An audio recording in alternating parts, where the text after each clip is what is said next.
Bonjour à tous, ici Louis pour une nouvelle vidéo qui portera sur le démontage et le remontage d'un Rubik's Cube 3x3x3. Donc aujourd'hui vous pourrez démonter votre cube à l'aide de cette vidéo, donc qu'il soit un cube comme ça, un cube qu'on trouve plus souvent sur le marché, enfin un cube on va dire de débutant, et un cube ou un petit cube porte-clés. Enfin là il est pas porte-clés parce que j'ai arraché le porte-clés, mais sinon on voit bien qu'il y a un trou ici. Donc on peut démonter les deux. Pour ce qui est des Rubik's Cube qu'on achète par exemple chez King's Cube, comme moi j'ai fait, donc les Diane ou autres marques de Rubik's Cube qu'on achète pas sur le marché en tout cas, mais sur internet. Donc moi je me méfie toujours, je l'ai jamais démonté, et puis je pense que enfin ça servira à rien, donc je le ferai pas moi. Donc comme je vous l'ai dit, il n'y a aucun danger pour le cube à le démonter, donc vous pouvez vraiment y aller. Et si vous vous y prenez bien, ben, vous pourrez remonter sans problème le cube. Voilà. Voilà, alors, donc à part votre Rubik's Cube, vous aurez aussi besoin d'un outil solide en métal si possible. Évitez les couteaux parce que les couteaux c'est assez fin et puis c'est souple. Donc du coup, il faut prendre, par exemple, là j'ai pris une fourchette et le métal il ne se plie pas. Donc c'est l'idéal en fait pour démonter la première pièce du Rubik's Cube. Donc ce que vous allez faire, c'est que vous allez tourner à 45 degrés la face, une face, n'importe laquelle, et vous allez prendre votre objet donc plat, hein, moi c'est plat, donc par exemple une cuillère pourrait suffire, hein. Vous allez mettre votre pouce sur, et donc ici comme moi, vous allez essayer de glisser votre cuillère ou autre objet, et vous allez faire levier avec votre objet sur la pièce en question. Et là, donc la pièce s'ouvre et vous pouvez constater que une arête est enlevée. Donc pour le reste, pour l'organisation, moi ce que je préfère c'est mettre les arêtes jaunes d'un côté, et puis les coins jaunes avec les arêtes jaunes, les arêtes blanches et les coins blancs d'un côté, et les 4 autres arêtes qui seront à part. Donc on va défaire les coins là. Moi je fais un tas comme ça avec les coins. De l'autre côté, vous allez faire pareil, vous allez recommencer le même. Donc vous allez soulever la pièce, et là ça sera un peu plus facile, vous pouvez constater. Donc moi j'ai l'habitude de démonter mes cubes. Enfin, après vous peut-être que vous avez un peu plus de difficultés. Voilà, alors là c'est une arête jaune, je la place donc là. Les deux coins qui vont avec. Donc là on a tous les coins jaunes. Et là vous pouvez faire pivoter les autres arêtes jaunes. Alors quand on a tous nos morceaux jaunes, ben, on tourne les faces en fait, et ça enlève tous les autres cubes. Donc là je vais les mélanger, hein. Voilà, et on peut constater que les centres ne se retirent pas.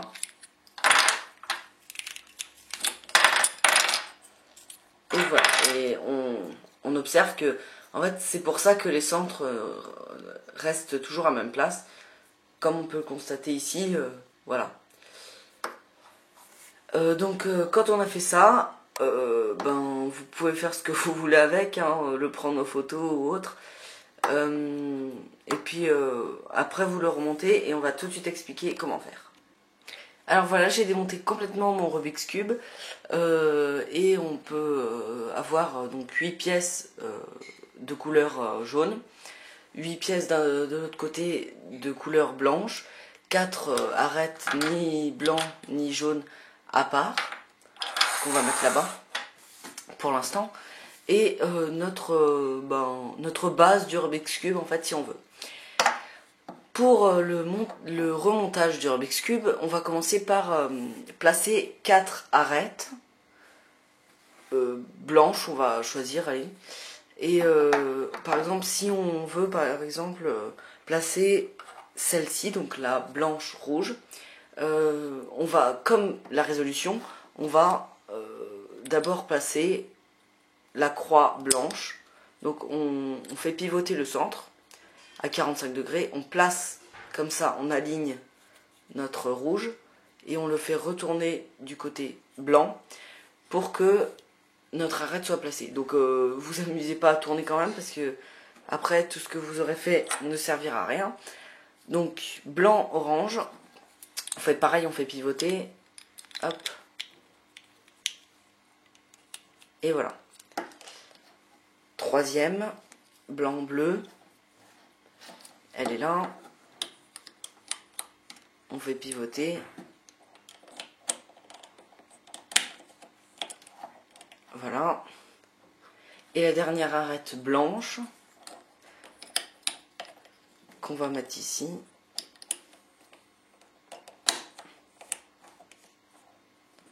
Voilà, donc notre croix est faite. Avec les piliers, comme j'appelle. Hein. Voilà. On va retourner notre croix blanche et on va placer les coins, ce qui est super facile. Par exemple, le coin blanc, orange, vert, on va le mettre donc ici. On va prendre le vert contre vert et orange contre orange. On va le coller aux deux. Et puis on va le faire glisser tout simplement en bas. Donc deuxième coin, bleu-orange. On le fait glisser. Troisième, rouge-vert. Et quatrième, bleu-rouge. Et donc là on peut observer la face avec la première couronne, donc ce qui représente la troisième étape de la résolution. Donc arrivé à ce stade, on va placer maintenant les 4 arêtes à part. Alors ça c'est un peu, enfin voilà, c'est un peu spécial comme on va prendre donc une au pif, on va donc logiquement les mettre rouge contre rouge et vert contre vert par exemple.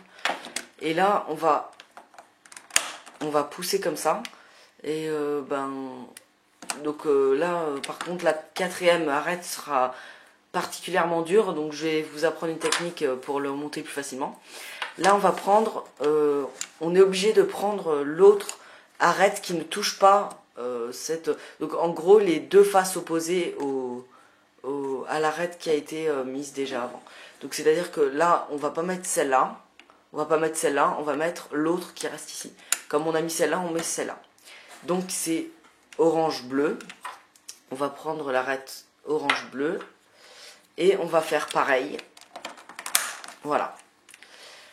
Après, ça se complique. Ce qu'on va faire, c'est que on va... Donc là, là, vous pouvez essayer de pousser. C'est quasiment impossible de la mettre avec de la force. Ce qu'on va faire, c'est que on va prendre le centre comme ça avec notre pouce et l'index sur l'arête ici. On va tourner. Et c'est un peu fragile quand même. Voilà. Et là, on va mettre l'arête ici. Et on va retourner notre... voilà. Puis la quatrième, pareil. Hein. Là, c'est quasiment impossible. Essayez un peu, mais j'ai déjà essayé en vain. Alors, on la met ici et on fait pivoter. Donc voilà, on a fait la deuxième couronne cette fois. Et il reste à faire la troisième. On va prendre une arête. Voilà, c'est facile. Hein. Là, on l'arrête par exemple jaune-vert. On la met comme ça. Comme ceci, là. Et là, on pousse. Voilà. Et puis aussi, pour avoir plus facile, vous pouvez pivoter à 45 degrés. Donc, on va prendre par exemple la rouge-jaune. Qu'on va placer ici. Oups. Voilà. Voilà, comme ceci. Après, donc, on place... ah, je me suis trompée, pardon. On va d'abord placer le coin rouge, vert, jaune. Donc, vous cherchez le coin rouge, vert, jaune. Et vous le placez ici, comme ça, pour que ça fasse un petit L. Après, seulement maintenant, on va placer l'arête. Donc, si on tourne, on peut tourner pour voir où on en est. Après, on va placer l'angle bleu, blanc, jaune. Non, pardon, bleu, blanc, jaune, n'importe quoi. Donc l'angle bleu, rouge, jaune, c'est mieux. Voilà, comme ça. Et on va donc placer l'arête jaune, bleu, ici. Donc on tourne pour voir où on en est. Et là, on va remettre notre Rubik's Cube normalement. Et on va placer les deux autres coins restants, comme ça. Donc on part du centre, on met notre coin dans le centre, comme ça. Et on le fait glisser à son emplacement. L'autre, pareil. Et la dernière arête qui reste, on la place comme ça, avec un trou ici. Et qui est particulièrement dure, hein, c'est la plus dure, je pense. Et voilà, donc notre Rubik's Cube est encore vivant. Il tourne encore bien, donc tout va bien. Voilà, alors, donc si vous voulez, vous pouvez regarder mes autres vidéos sur ma chaîne. Donc j'en ai déjà fait la résolution du Rubik's Cube, donc partie 1 et 2. Et j'ai aussi fini... je vais aussi faire une vidéo sur le Rubik's Cube Miroir Block qui est donc déformable, on va dire, à cause de ces autres pièces qui ne sont pas égales, enfin voilà, qui ne sont pas égales, quoi. Et donc je compte faire une vidéo sur tout ça et j'espère que vous les regarderez. Donc voilà, donc je vous dis à bientôt.